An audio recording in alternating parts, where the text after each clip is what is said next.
discussions pour le mercato commencent. On sait que Rashford rêve du Barça et que le Barça a besoin d'un attaquant et qu'on veut recruter des latéraux, mais la concurrence sera énorme pour Frimpong. Attendez, bougez pas, je vous explique. Alors déjà pour commencer, l'objectif de Rashford est un transfert à Barcelone. Pini Zahavi est son agent, et c'est aussi l'agent de Flick et Lewandowski si je me trompe pas. Son entourage affirme que des discussions préliminaires avec le Barça ont déjà été entamées, mais le club ne souhaite rien dire pour l'instant. Concernant Frimpong, il dispose d'une clause libératoire fixée à 35 millions et qui donne sa priorité en Liga. Concernant Frimpong, ça va être plutôt compliqué même s'il donne sa priorité en Liga. Quand tu sais que Liverpool cherche un latéral droit avec le départ de Arnold, Frimpong collerait parfaitement à Liverpool, mais on sait que Flick recherche un latéral du profil de Frimpong. Ce qui voudrait dire que si Frimpong s'impose à droite, Koundé pourrait être basculé dans l'axe et jouer au poste auquel il kiffe de base. Sans oublier les gars que Inigo Martinez n'est pas éternel et ça c'est dommage parce qu'il est trop fort. Concernant Rashford, il était censé venir au mercato hivernal, mais malheureusement on n'avait pas de fair play. Cette élimination en Ligue des Champions, on a clairement vu c'était quoi le problème, la manque de profondeur de banc. Donc le Barça sait qu'ils doivent réagir cet été. Recruter un voire deux attaquants et recruter des latéraux. Et pour ça des dossiers vont re-être ouverts comme celui de Araujo,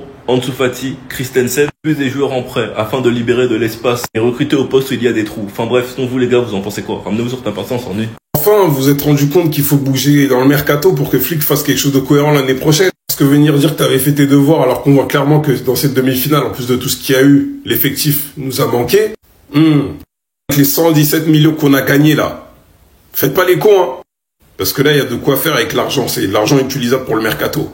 Rashford s'est proposé apparemment à Barcelone. Moi, je le prends. On voit ce qu'il fait à Aston Villa, les gars. En Liga, il va s'amuser et il n'y a pas de souci. Et je vais même pas faire le mec en mode, ouais, non. S'il n'y a pas l'étal, parce que moi, je vous pars du principe que la Porta va encore nous mentir par rapport au FPF. Je le prends. Comme ça, Rafinha part en 10. Je suis désolé, Olmo m'a déçu. Dans les grands matchs, il m'a déçu cette saison. Il m'a déçu. Rafinha, les gars, son meilleur poste, c'est dans l'axe.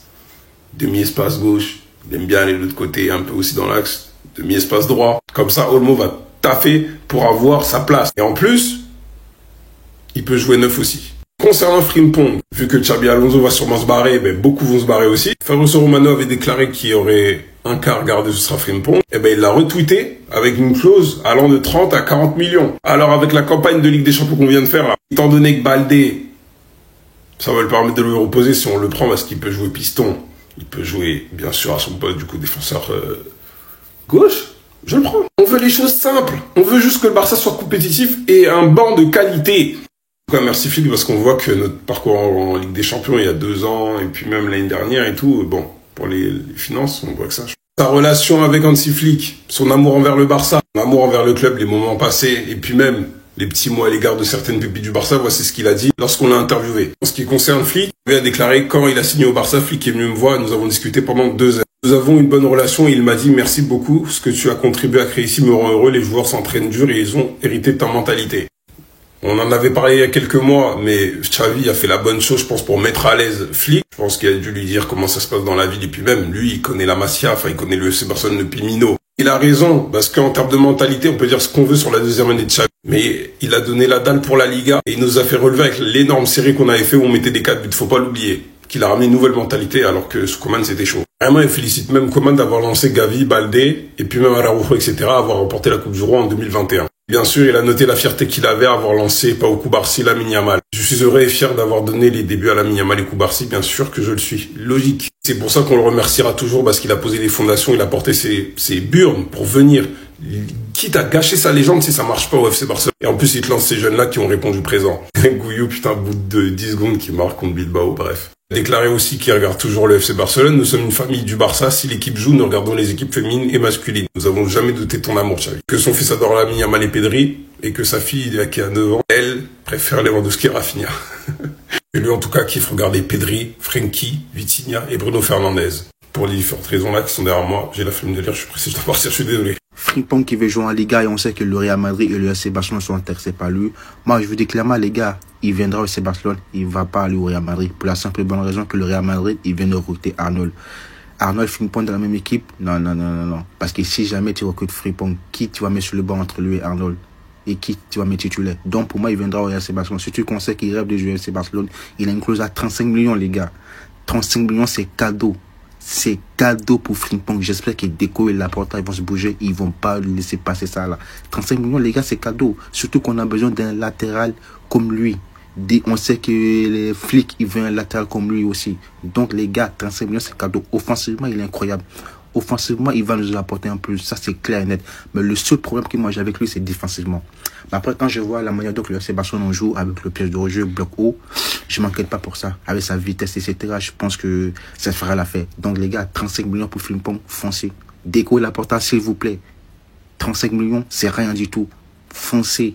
Foncez sur lui. Le joueur, il rêve de jouer au FC Barcelone. On le sait ça déjà, il l'a dit. Donc, pitié, ramenez-le nous. Pitié.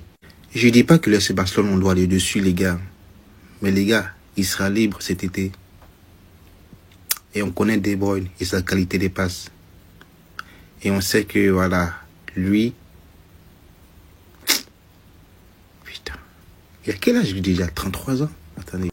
Ouais, il a 33 ans. Je viens de regarder, les gars. La vérité, je le prends au FC Barcelone gratuit, les gars. La vie de ma mère, De Bruyne, je le prends au FC Barcelone juste pour une saison, même deux.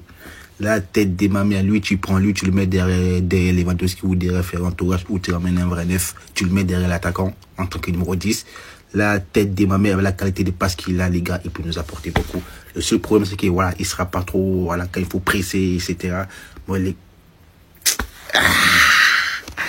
Vous, je sais pas vous, les gars, mais moi, pour une année, Kevin De Bruyne gratuit en plus, troquer ce salaire. La vérité, je le prends, les gars. La tête de ma mère, Kevin De Bruyne, 33 ans, je le prends au FC Barcelone pour une saison. Juste pour une saison, je peux voir. On s'en fout, on a rien à perdre. Il est mauvais, il part gratuitement, il repart après. On le prend gratuit, de toute façon, il sera libre. La tête de ma mère, je le prends. En cas de blessure, comment ça se passe si Koundé se blesse, si Baldé se blesse? On va devoir s'appuyer sur Gérard Martin, on va devoir s'appuyer sur Hector Fort, même si je l'aime beaucoup et qu'en plus le coach n'a pas l'intention de le faire jouer visiblement. Araujo est blessé, on voit qu'en défense centrale on a vendu tout le monde, il reste que Koubarsi et Inigo Martinez, parce qu'Inch'Allah Eric Garcia il jouera plus jamais en défense centrale, parce qu'il est pas mauvais en plus en 6. Les Barcelonais, on disait rien de plus que ça. On n'a jamais dit qu'on veut pas de Dani Olmo. On ne voulait pas de Dani Olmo, alors que on savait que le Barça ne serait pas capable d'enregistrer quelqu'un d'autre. Tout simplement, la vidéo date du 31 août 2024. Faites preuve de nuance et essayez de voir plus loin que le bout de vos nez, c'est ce que je disais dans cette vidéo. Depuis le début, Dani Olmo, je l'aime beaucoup, mais j'ai toujours dit il y a d'autres priorités. À la base, on n'avait pas de gardien remplaçant pour Ter Stegen, même si Iñaki Peña a assuré l'intérim. On n'avait pas d'ailier remplaçant, c'est pour ça que j'aurais préféré qu'on signe Nico Williams. On n'avait pas de latéraux pour remplacer Jules Koundé ou Baldé. Résultat des courses, on arrive en demi-finale. Baldé blessé, Koundé blessé. Pas de doublure pour Rafinha, pas de doublure pour Lamine Yamal. Et on perd très probablement le match à cause de l'absence de nos latéraux. Je suis persuadé qu'avec Koundé, qu'avec Baldé ou qu'avec un vrai joueur à ces postes-là, ça serait passé différemment. Un vrai joueur qui sait défendre. Donc la prochaine fois, voyez juste plus loin que le bout de vos nez. Tout simplement. C'est pas parce qu'on veut pas la signature d'un joueur qu'on n'aime pas ou qu'on pense pas que ce joueur est bon. J'enlève rien à tout ce que Dani Olmo a fait cette saison quand il était pas blessé. Mais malheureusement, à son poste, on avait des joueurs qui auraient pu faire le boulot. Alors qu'il y a des postes où il y a aucune doublure. Et quand tu es dans la situation financière du Barça et que tu peux pas signer comme tu veux, bah faut réfléchir très intelligemment et très stratégiquement au poste que tu vas remplacer. Pas juste chercher à ramener des stars pour faire plaisir aux fans. Je sais que c'est compliqué les Barcelonais, après une élimination de Ligue des Champions, mais la saison n'est pas terminée. On a un match capital pour aller sécuriser notre Ligue, parce que on n'est qu'à 4 points. C'est certainement le match du titre à Montjuic. Maintenant, faut voir l'état d'esprit des joueurs. C'est des professionnels, normalement. Voilà, ils vont revenir tranquilles, bien, mais on sait jamais. On a une équipe composée d'énormément de jeunes joueurs. Yamal, des Gérard Martin, des Pedri, des Gavi. Peut-être qu'ils prennent les choses à cœur, on sait pas. On verra dès l'entame du match si ce Barça-là est rétabli mentalement. Mais je vous mens pas que j'ai une envie de me défouler sur quelqu'un ou quelque chose. Donc le Real Madrid, ça peut être vraiment un bon objet pour terminer la saison. Je vais rassurer les gens. Inigo Martinez sera bel et bien présent pour le Classico. Rien de grave finalement. Pour Baldé, on parle d'un retour pour le Classico. Pas en tant que titulaire bien évidemment, mais un retour dans cette équipe, dans cette feuille de match en tout cas. On verra s'il a le feu vert dès samedi. Ce sera Gérard Martin qui assurera l'intérim après son bon match quand même contre Valladolid et son bon match contre l'Inter. Il a montré une certaine force de caractère, donc il est plutôt apte à jouer ce Classico je pense. Peut-être le dernier gros match de cette saison-là. Tu gagnes contre le Real et après tu vas gagner à l'Espagnol et t'es champion. Donc il faudra prendre ce match très au sérieux pour ne pas tout perdre cette saison. L'élimination du FC Barcelone en demi-finale de Ligue des Champions contre l'Inter avant-hier, ça passe toujours pas du côté de Barcelone et surtout pour Juan Laporta, le président du Barça. Regardez, ça fait la une aujourd'hui du Journal Sport en gros. Nous ne sommes pas en finale à cause de l'arbitre. Il reproche en gros à l'arbitre polonais Marciniak d'avoir été en faveur tout simplement de l'Inter lors de cette rencontre. Et c'est vrai, là, il y a quelques photos qui circulent également de Marciniak, donc l'arbitre du match, les gars, donc l'arbitre d'avant-hier, Marciniak a été photographié avec un sac du Real Madrid à côté de lui en 2021. Allez, on dirait que c'est une trousse de toilette. Bon, ça veut pas dire qu'il est fan du Real Madrid, mais s'il a ça, bien sûr, dans ses affaires, c'est peut-être qu'en gros qu'il a une préférence pour le Real plutôt que le Barça. Concernant la rencontre contre l'Inter Milan, on va parler de Pedri qui a réalisé encore un énorme match. Et c'est le joueur qui a le plus couru, les gars, du côté du FC Barcelone. Il a couru plus de 15 km lors de cette rencontre.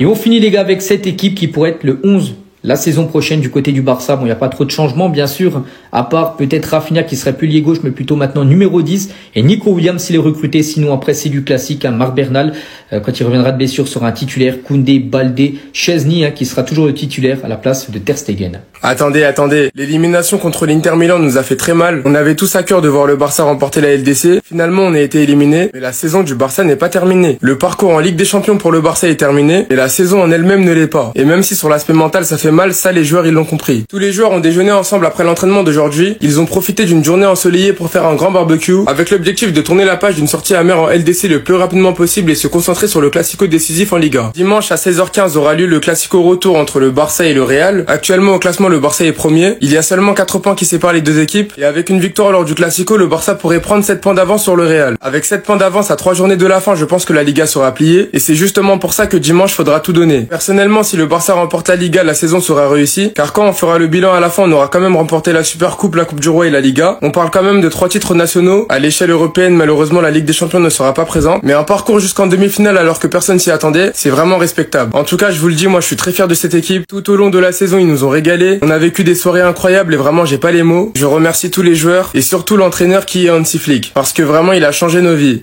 Le Barça pourrait vendre un joueur pour le punir de son match contre l'Inter. Écoute bien, je t'explique tout ça. Petite déception pour le Barça avec cette élimination face à l'Inter. Ça n'enlève rien en fait que les Catalans font une bonne saison. Mais il y a un joueur qui pourrait payer les pots cassés et être vendu cet été. Ce joueur, c'est Ronald Araujo, le défenseur uruguayen qui est entré en deuxième période de ce match retour face à l'Inter. Et franchement, il a été vraiment mauvais. J'en avais déjà parlé dans ma vidéo sur les coupables de l'élimination du Barça. Il est coupable sur le 3e but où il se fait manger par la Serbie notamment.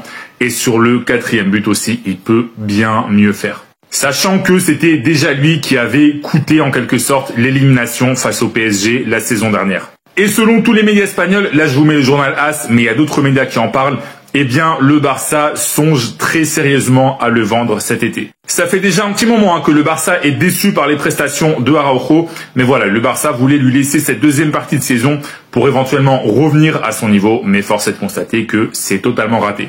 Et donc le club va écouter toutes les offres qui vont se présenter pour Ronald Araujo et surtout le club ne le retiendra absolument pas. Et c'est un joueur qui à la base avait quand même une belle cote. L'hiver dernier justement la Juventus le voulait, finalement il avait prolongé, mais avec une clause qui lui permettra de quitter le Barça pour 65 millions d'euros lors des 2 premières semaines de mercato. Et personnellement je doute qu'il y ait des clubs qui mettent 65 millions d'euros pour Araujo. Vu ses prestations, je pense que le Barça devra le vendre pour beaucoup moins. Mais voilà, c'était peut-être le dernier gros match de Araujo avec le Barça. En tout cas, si toi t'es fan du Barça, dis-moi dans les commentaires, est-ce que tu penses que le club doit vendre Araujo ou le garder? Dis-moi tout. Et comme d'habitude, si tu veux être au courant de toute l'actu du club catalan, je t'invite à t'abonner.